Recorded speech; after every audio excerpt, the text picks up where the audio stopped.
Стали мозги вставать на место. Все как одно целое. Это было очень вдохновляюще. Мы народ, мы люди. Злость от того, что ты бессилен. Я не поняла. Я просто слышу, что моя челюсть, она как-то не закрывается. Меня зовут Елена.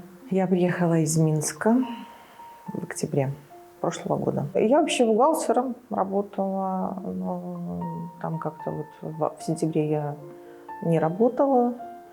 Но вот эти все события августовские, они пришлись как раз на момент, то есть пропал этот интернет, и понятно уже было, что что-то происходит, потому что так это все было, видно было, что что-то назревает. И когда уже появилась эта информация, то это было, конечно, страшно. Это было ужасно, я даже не могу передать эти чувства. То есть, когда это все хлынуло, вот 11 числа, когда интернет, то есть они пробивались там буквально на работе. То есть дома не было вообще интернета, ни мобильного никакого, на работе немножко, потому что там же все эти клиент-банки, то есть каким-то образом немножко это прорывалось. Вроде как живешь, да, все спокойненько, у нас так чистенько, улички красивые, люди же тоже говорят, приезжие, ой, у вас тут так хорошо, так все так спокойно, и просто красота. Тоже, собственно говоря, уже были же какие-то даже опросы там у людей. Действительно, иностранцы считали, что у нас одна из стран, то есть входящая в рейтинг, где можно жить на пенсии спокойно. Изменилось то, что, не могу сказать, конечно, мы сами не хотели этого видеть, безусловно. То есть мы закрывали глаза, то есть нам было всем это удобно. Я в данном случае говорю про себя, то есть в душе, конечно, в глубине это было недовольство, это нарастало. То есть всегда мне нравилось поехать в Европу. Почему? Потому что какое-то физическое ощущение свободного воздуха какой-то другой. Приезжаешь в Беларусь, вроде бы все хорошо, но люди какие-то грустные, они какие-то такие если ты улыбаешься, на тебя смотрят, правда, немножко как на странного человека. То есть как-то вот это вот физическое реальное ощущение прессинга. Вроде бы все хорошо, но какое-то непонятное ощущение. Политикой, конечно, я думаю, что как и 80, наверное, процентов, я не ошибусь, не интересовались. Я не интересовалась. То есть, это было уже такое, да, привыкли. Причем это даже не я, это сын мой начал. То есть это именно начала молодежь интересоваться. То есть он мне стал подбрасывать информацию. Я еще как-то говорила: Кирилл, успокойся, ни на что мы не повлияем, ничего не поменяется. То есть так и есть, не буду я даже в этом участвовать. А потом как-то попала в это информационное поле, то есть стала уже смотреть, стала уже читать, и эти всплыли, и тогда и Шеремета посмотрела я эти фильмы, и интервью, и всех этих, в общем-то, оппозиционных уже, то есть да, стали мозги вставать на место. Появилось какое-то такое ощущение, что вот сейчас, наверное, мы можем повлиять на что-то, что мы можем это изменить. Больше всего меня шокировала именно эта правда, которая была, скрыта, скажем, от глаз людских, да, то есть это отношение силовых структур. Это шокировало в отрицательном, скажем, смысле, да, а в хорошем, не знаю, можно сказать, что шокировало, но эта людская масса, не могу сказать толпа, это именно масса людей. Она была настолько осознанная, да, то есть это был единый порыв. Это еще было август, да, наверное, где-то числа 15-го, когда большие колонны, я как раз там оказалась возле Стеллы. И это людское море, красно-белое, и этот единый порыв. То есть там действительно было все как одно целое. Это было очень вдохновляюще. То есть непередаваемое ощущение. То есть тут я увидела, что, оказывается, мы народ, мы люди. 6 сентября, там знаменитая тоже Чеботарева.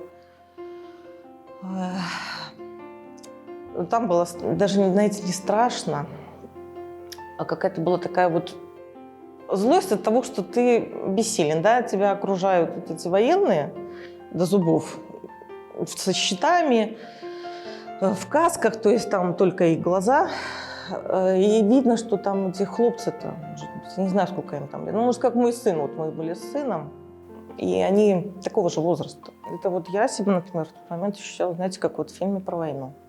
Когда мирное население действительно, да, в деревню пришли, И они окружают, и люди начинают толпиться там к стеночке, да, и кто-то плачет, кто-то там падает в обморок, у кого-то тут же дети. И, ну, то есть вот ситуация, да, то есть и даже я говорю, что не страшно было, но было обидно. Получилось, что мы попытались выйти из этого окружения, да, то есть вроде нас было и немало людей, ну, наверное, человек 100 нас там осталось как-то. Бежать было некуда, потому что это было вот там Чеботарево, она такая вся закрытая маленькая улочка. Мы попытались прорваться, но у нас не получилось, то есть вот в этот момент, видимо, там давка произошла, люди стали там, девушки в обморок падать, где-то там дети, в общем, такая вот ситуация, да. И потом стали подъезжать вот эти автозаки, появились люди непонятные в абсолютно спортивных, ну, даже не форма, а просто вот майка, там, штаны закрытые. То есть они тут начали мужчин выхватывать по одному, естественно, никто не хотел. И я уже когда увидела, что моего сына там по земле качают, естественно, я подскочила. И вот тут я, наверное, ну я уже не помню, потому что ты на адреналине в таком этом, мне сломали палец. То есть, ну, поскольку там вот в этой перчатке, наверное, то есть меня, естественно, оттаскивали, отталкивали. Вот, и где-то в грудную клетку, наверное, заехали, потому что потом я ходила на свидетельствование. Вот. И потом, то есть уже мы стояли возле автозака, в общем-то, ну, все безоружные люди, да, женщины. И какой-то, я не знаю, как его назвать, профессионально ударил вот сюда, что я вообще не поняла, что это произошло. То есть он, естественно, там замолчи, не сильно культурно это сказал. Вот. А я почему? Потому что я вижу, что сына моего утащили в другую машину, и я, естественно, прошу, чтобы меня туда же пустили. Они меня не пускали.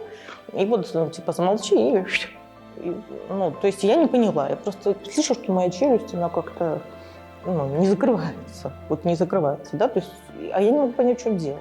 Уже в РОВД, я уже вижу, что у меня рука синеет, голова начинает жутко болеть, видимо, еще плюс давление, наверное, поднялось, то есть мне было плохо.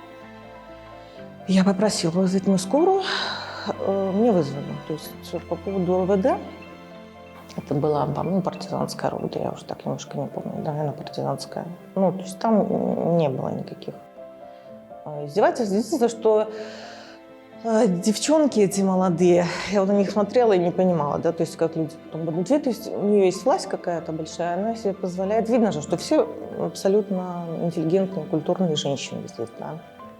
Там даже была девочка, помню, молоденькая, инвалид, она без руки была. То есть действительно не алкоголики и не тунеядцы, а абсолютно нормальные, интеллигентные люди, практически все с высшим образованием, с кем мы там поговорили.